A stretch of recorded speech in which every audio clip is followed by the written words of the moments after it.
Tu sais, il y a une marque de tondeuse pour se raser les boules. C'est une pub qui tourne beaucoup.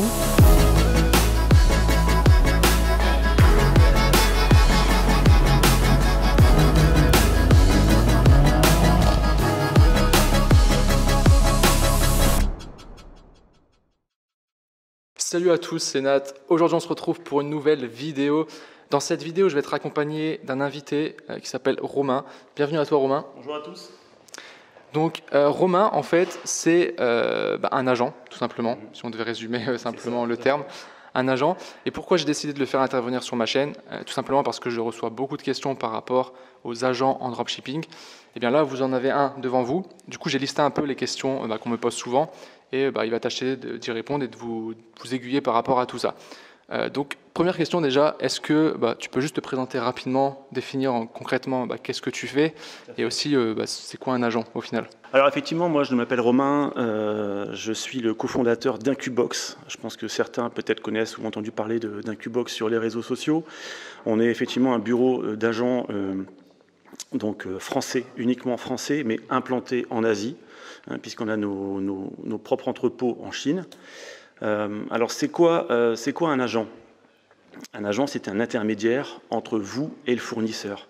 C'est assez important effectivement, puisque c'est pas forcément facile de faire appel directement aux industriels, puisque les usines, notamment en Chine, puisque la plupart du temps on va acheter là-bas, ce ne sont pas des épiciers, ce sont des industriels, donc c'est assez compliqué en fait d'avoir affaire à eux en direct.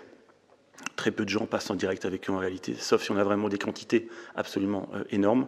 Et donc c'est plus simple de passer par cet intermédiaire, qui est cet agent, qui est en contact direct avec les usines et qui va vous faciliter la vie pour pouvoir vous approvisionner, pour pouvoir simplement stocker vos produits, les acheter au meilleur prix, donc négocier, les stocker et les envoyer à votre place, à vos clients, si vous êtes en drop, ou alors également carrément faire de l'expédition vers la France pour un stockage en France, que ce soit dans vos propres dépôts ou chez un logisticien par exemple, si vous faites effectivement du stock France. Ça c'est encore un petit peu différent, là on sort du drop.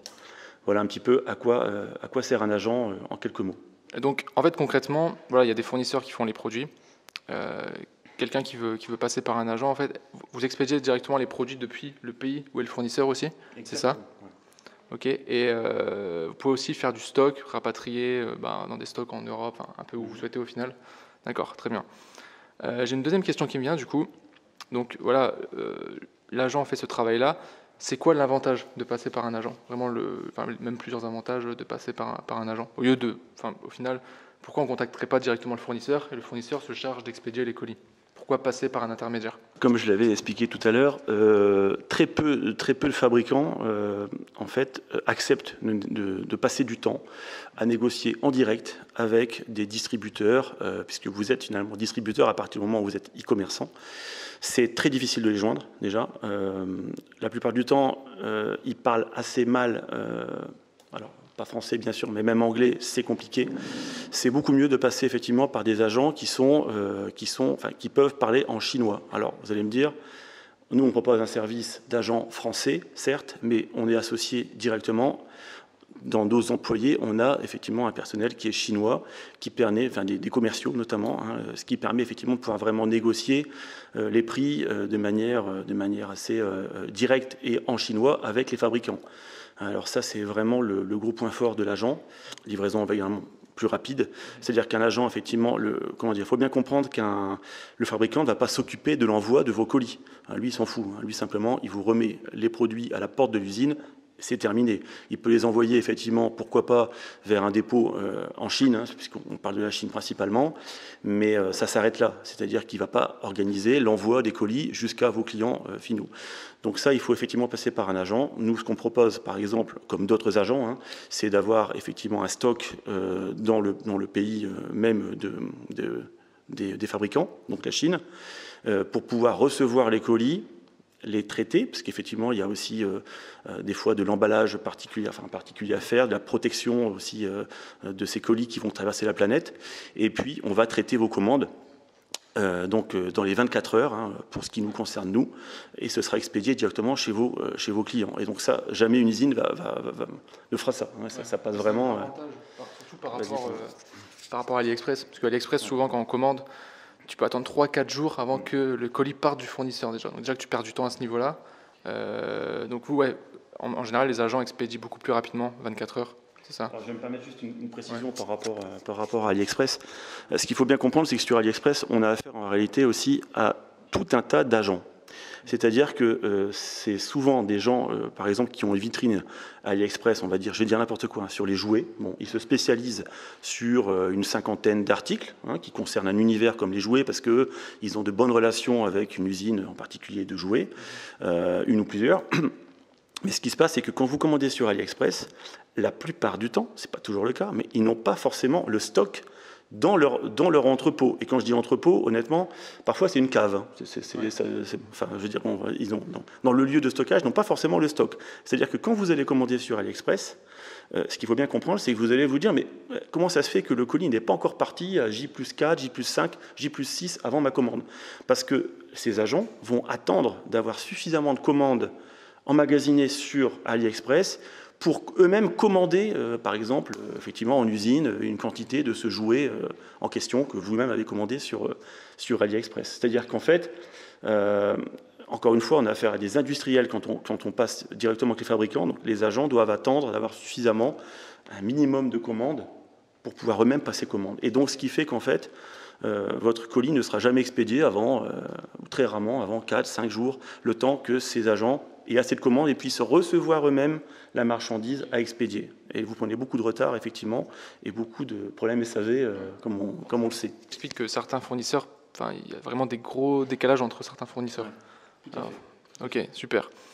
Donc là, je me mets à la place de ceux qui nous écoutent. Donc je pense qu'ils ont compris que passer par un agent, ça simplifie énormément de choses, que ce soit le temps de livraison, même le contrôle qualité produit. Je ne sais pas si tu en as parlé. Je n'en ai pas parlé. Ok, justement, on va en parler un petit peu. Ouais, donc au niveau de la qualité du produit, vous sourcez vous-même les fournisseurs, vous choisissez avec qui vous travaillez, etc. Alors qu'avec AliExpress, on ne sait pas trop au final. Quand on prend un produit sur AliExpress, on ne peut pas savoir si vraiment le produit est de qualité, etc. Pas regarder les notes.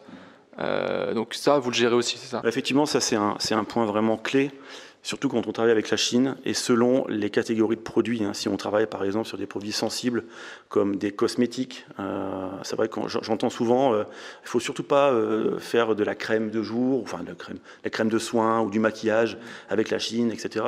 Ça ne veut rien dire. On peut très bien avoir du très bons produits et des produits qui sont effectivement, qui peuvent être allergènes pour la peau, qui peuvent vraiment poser des gros problèmes. Là également, nous c'est un peu notre spécialité également d'aller vraiment enquêter dans ces usines. Quand on fait un sourcing sur un produit, il faut bien comprendre que quand par exemple un client me demande un produit à sourcer, on se rend compte que, comme les Chinois copient tout le monde, mais ils se copient surtout entre eux, il n'y a pas qu'une usine qui fait ce produit. En général, il y en a une dizaine, une quinzaine, une vingtaine, ça dépend, avec des écarts de prix qui sont assez importants. Ce qui fait que nous, ce qu'on va faire, c'est qu'on va faire un scan de ces différentes usines pour essayer de comprendre un petit peu les différences de prix. Et si on a des doutes, notamment en termes de qualité, on va faire revenir des échantillons des produits pour les comparer. On va également, alors ça c'est la spécialité de mon associé Sylvain, c'est tout ce qui est normes et certifications. Ça c'est très important, surtout si vous êtes par exemple sur des produits électriques, notamment si ça se branche sur secteur.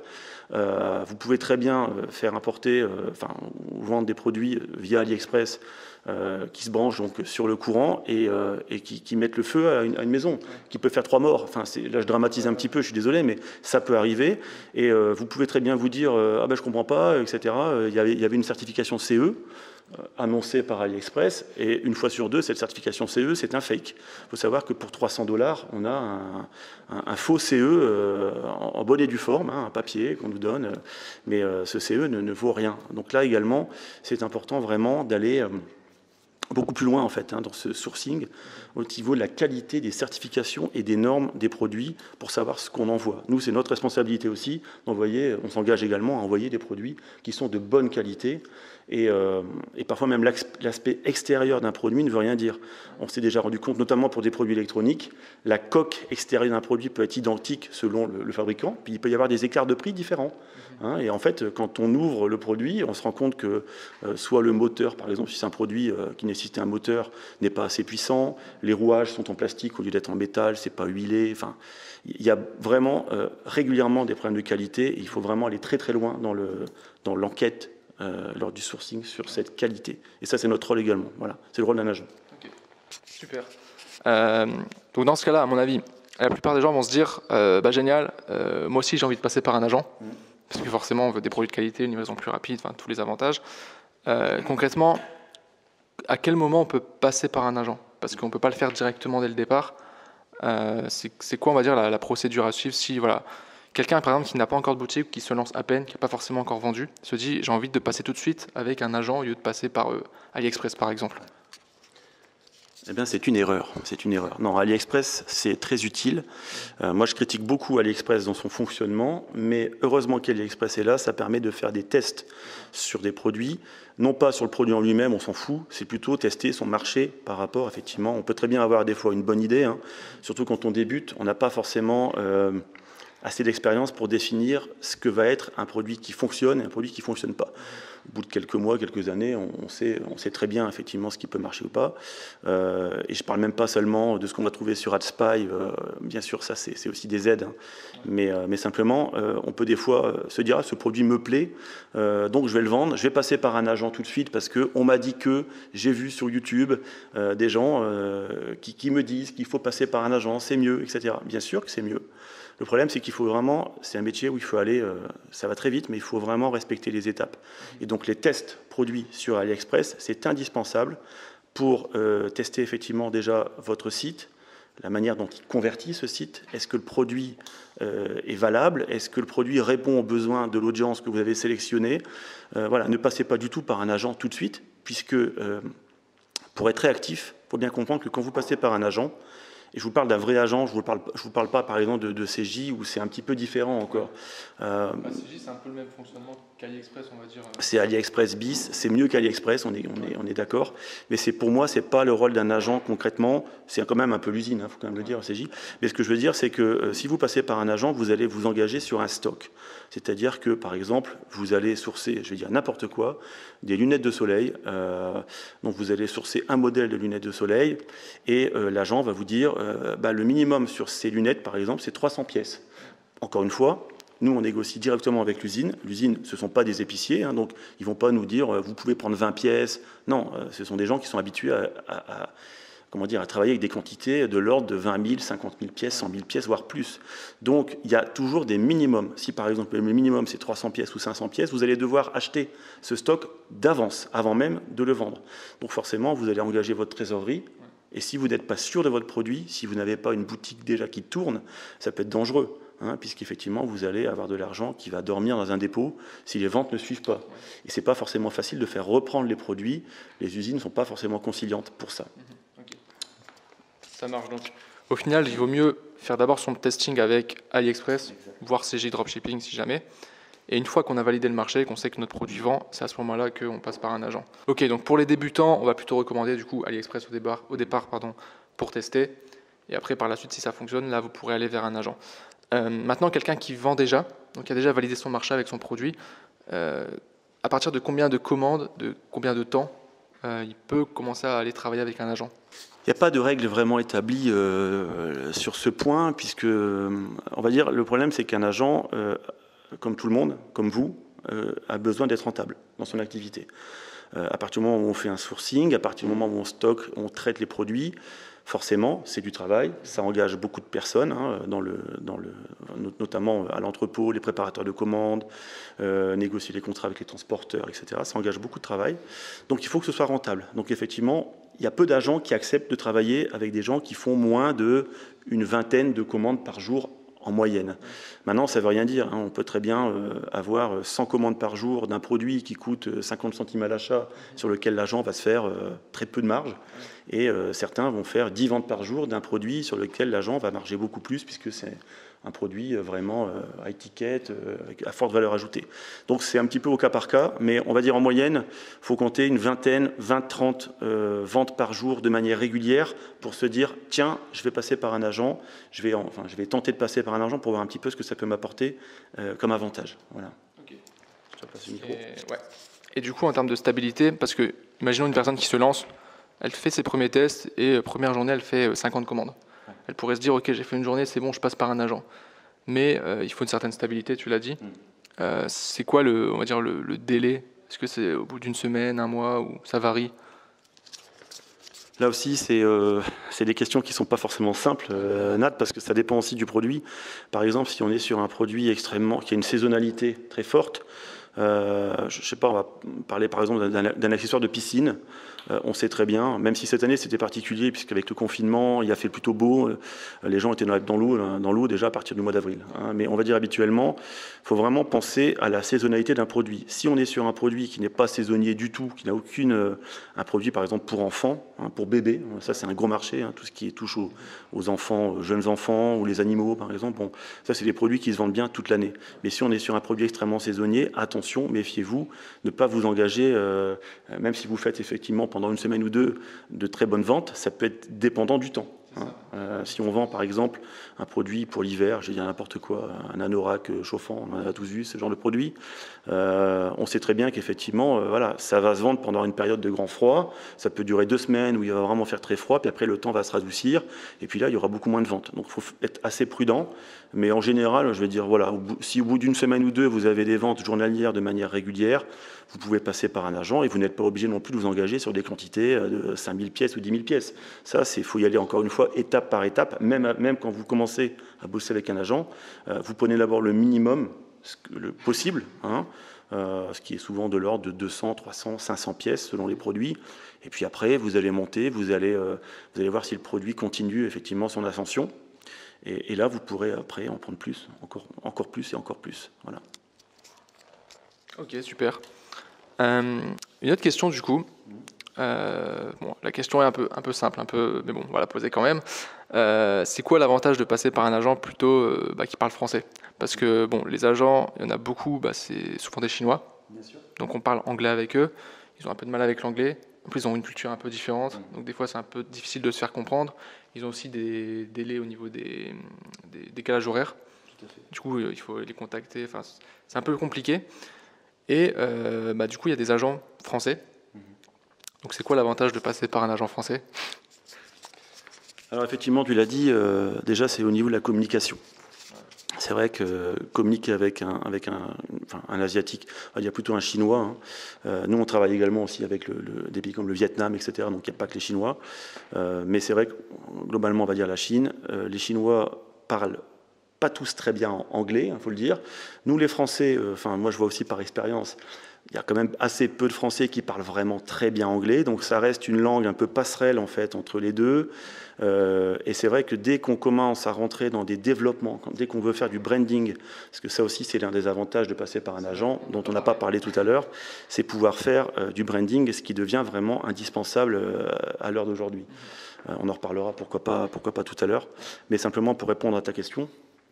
Effectivement, les problèmes de communication deviennent assez évidents, surtout que culturellement, là, il y a aussi des grosses différences. Culturellement, un Chinois ne va jamais vous dire non quand vous avez une question. Vous dites, est-ce que, par exemple, c'est possible d'avoir ce produit en bleu ? Il va d'abord vous dire oui, même s'il n'en sait rien, en fait, en vérité. Alors ça, c'est pas que les Chinois, hein, c'est en Asie en général. Moi, j'ai travaillé aussi avec l'Inde, le Bangladesh, etc. C'est des pays où tous les gens vous disent toujours oui, c'est merveilleux. Sauf que derrière ça, la réalité, c'est que si ça fonctionne pas, ça fonctionne pas. C'est-à-dire que vous allez vous faire une idée fausse de ce qui est possible de faire, et puis au final, vous n'aurez pas ce que vous voulez. Donc c'est vrai que les problèmes de communication, c'est assez embêtant. Quand on parle dans sa propre langue, c'est quand même plus simple, surtout quand effectivement on se lance dans des développements de marques assez complexes sur ce qu'on veut pas, sur le produit, sur le packaging, etc. C'est beaucoup plus simple et vous allez vraiment gagner du temps d'avoir quelqu'un qui parle français. Alors nous, en plus, chez Incubox, l'avantage, c'est qu'effectivement, on est sur plusieurs créneaux, plusieurs fuseaux horaires. Donc il y a moi qui se trouve en France, même si habituellement, je suis toujours entre la France et l'Asie, mais forcément, Covid oblige, je suis un peu bloqué ici depuis un petit moment. Mon associé Sylvain, lui, vit à Bangkok, hein, donc lui aussi habituellement toujours en Chine, mais encore une fois, là en ce moment c'est un peu compliqué. Heureusement qu'on a nos équipes en Chine qui sont totalement indépendantes, hein, qui travaillent très très bien, il n'y a pas de problème. Mais bien qu'effectivement, on est aussi sur plusieurs fuseaux horaires, ce qui permet à nos clients français de pouvoir me joindre aux heures française. Et puis le travail se fait déjà quand Sylvain prend les rênes, effectivement, quand moi je dors. Voilà, pendant la nuit ici, le travail continue également de se faire là-bas en Asie. Autre point également, c'est sur la qualité, on y revenait tout à l'heure, enfin on en a parlé tout à l'heure, les critères de qualité, et là c'est aussi culturel, les critères de qualité pour un Français, moi je sais ce que vous attendez comme critères de qualité, je sais ce que vos propres clients attendent. Tu connais le marché, je connais le marché, voilà. Je suis moi-même client en e-commerce, ça m'arrive de commander régulièrement également des colis, je sais ce que j'attends. Et le problème c'est que les Chinois n'ont pas forcément les mêmes critères de qualité. Et c'est pas de la mauvaise foi, c'est pas qu'ils essayent de vous avoir, c'est vraiment, pas toujours, mais c'est vraiment qu'on n'a pas les mêmes rapports aux choses et à ce fameux critère de qualité. Donc ça c'est très important également. Autre point aussi important, quand vous passez par nous, alors c'est pas forcément le cas de tous les agents français, mais il y en a finalement pas tant que ça, des agents français. Nous, notre société est basée en Lituanie, donc c'est en Europe. L'avantage que vous avez, donc, c'est que vous allez avoir des factures produits européennes. Vous allez payer en euros, donc déjà il n'y a pas de frais effectivement liés à l'envoi d'argent. Voilà. Vous allez avoir des vraies factures, hein, ce sera pas du format Excel un peu torchon là. Voilà. Ce qui permet aussi de pouvoir débloquer la situation, par exemple, notamment avec des instances un petit peu casse-pieds comme PayPal, Stripe, Molly, même Facebook. Hein. C'est-à-dire que quand vous avez des factures et un contrat, puisque vous passez un contrat également avec nous, quand vous avez des factures et un contrat avec une société européenne, c'est toujours beaucoup plus simple et les choses se débloquent très très vite. Voilà. Alors il y a d'autres avantages, hein, je ne vais pas forcément développer tous les avantages, mais effectivement c'est les principaux avantages que je vois effectivement à travailler avec des agents français. Voilà. Ok, super. Juste avant, tu parlais de l'aspect branding. Ouais. On n'a pas trop parlé, c'est vrai. C'est vrai qu'en passant par un agent, on a aussi cet aspect-là, le fait de pouvoir améliorer son packaging déjà, au lieu d'avoir les colis AliExpress avec les écritures en chinois à moitié défoncées, etc. Donc déjà, à ce niveau-là, c'est mieux. Et aussi toute la partie branding. Concrètement, qu'est-ce qu'il est possible de faire en fait en termes de branding en passant par un agent ? Alors là aussi, c'est vraiment une partie qui est fondamentale. Hein. Quand vous passez par un agent, ne vous contentez pas de travailler avec un produit tel que vous pouvez le trouver sur AliExpress. Pour tout un tas de raisons. Alors vous savez que le drop est un petit peu dans le cibleur, dans le cibleur de beaucoup de gens en ce moment. Il y a beaucoup de reportages à la télévision qui vont décrier le drop. Donc on sent tous qu'il est vraiment urgent de se distinguer. Donc vous pouvez très bien faire du drop en faisant effectivement un produit tel que vous allez le trouver sur AliExpress, mais il faut rapidement effectivement déjà le personnaliser. Alors c'est pas quelque chose de cher. C'est vrai que moi j'ai beaucoup de clients au téléphone qui me disent ouais mais ça doit coûter un bras de faire ça. Pas du tout. C'est encore une fois une question de quantité et donc de minimum. C'est ça qui est important effectivement. Donc il faut avoir quand même un petit peu de trésorerie pour pouvoir effectivement commander peut-être plus que ce que vous commanderiez comme produit si vous ne faisiez pas de branding. Il y a plusieurs niveaux de branding. Le premier niveau de branding intéressant, c'est effectivement déjà de changer l'emballage. Il faut savoir, donc, si vous avez un produit qui est dans une boîte carton, par exemple, la plupart du temps, il est très facile en demandant effectivement à l'usine de pouvoir faire son propre design, son propre artwork, comme on dit, avec le nom de votre marque. Vous pouvez également, nous ce qu'on propose des petits services sympathiques, c'est par exemple de changer la notice, rien que ça. Et souvent on a des notices en chinois, anglais, mal traduits. On peut très bien, nous les services qu'on propose, c'est qu'on retire cette notice lorsqu'on traite les commandes, lorsqu'on prépare les commandes, on retire la notice et on va mettre une notice que vous nous avez envoyée, donc un PDF avec votre marque, un mode d'emploi en français, pourquoi pas un flyers avec un code promotionnel, ça peut être des choses comme ça qu'on va mettre dans le colis, qu'on va refermer proprement avec un patch adhésif. On a l'impression que c'est fait en usine. Et c'est tout un tas de petites choses comme ça qui vont faire que vos clients vont pas du tout se dire tiens, c'est un produit AliExpress que je reçois. Surtout qu'on choisit, nous, des transporteurs qui, au final, ça on n'en a pas parlé non plus tout à l'heure, voilà, en dehors du timing, du délai de livraison qui est très rapide, en général, c'est 7-8 jours en moyenne pour nous, pour la France, j'entends, parce qu'effectivement, pour l'Europe, on est, on va dire, allez, si on veut une grande moyenne, on est sur entre 8 et 10 jours. Ça dépend aussi des produits, attention. Si on part sur des produits liquides ou avec des batteries, on passe sur des transporteurs qui sont spécifiques, puisqu'il y a des règles en termes de sécurité aérienne qui sont très spécifiques pour ces produits. Et c'est un peu plus long. Là, on est plus sur à peu près 12 jours, à peu près, sur ce type de produit spécifiquement. Et donc, l'avantage également, c'est qu'on travaille avec des transporteurs qui ont des partenariats avec Colissimo en arrivant en France. Tous les transporteurs avec qui on bosse ont ce partenariat. On les a sélectionnés pour ça. Donc l'avantage, c'est que l'étiquette Colissimo est éditée en Chine, lors de la préparation de la commande. Il n'y a aucune étiquette en chinois dégueulasse. Non, c'est une étiquette Colissimo, le logo Colissimo. Ça rassure les personnes. Vos clients ne peuvent pas imaginer effectivement que c'est un colis qui vient de Chine. Voilà. Donc ça, c'est également un point fort. Second niveau, sinon, de branding, c'est qu'on peut intervenir sur l'objet en lui-même. Donc, une fois qu'on a changé le packaging, changé la boîte, le plastique, etc., on peut intervenir sur le produit en lui-même. Donc, on peut en général mettre sa propre marque sur le produit. Ça peut être une sérigraphie, ce qu'on appelle un flashlight.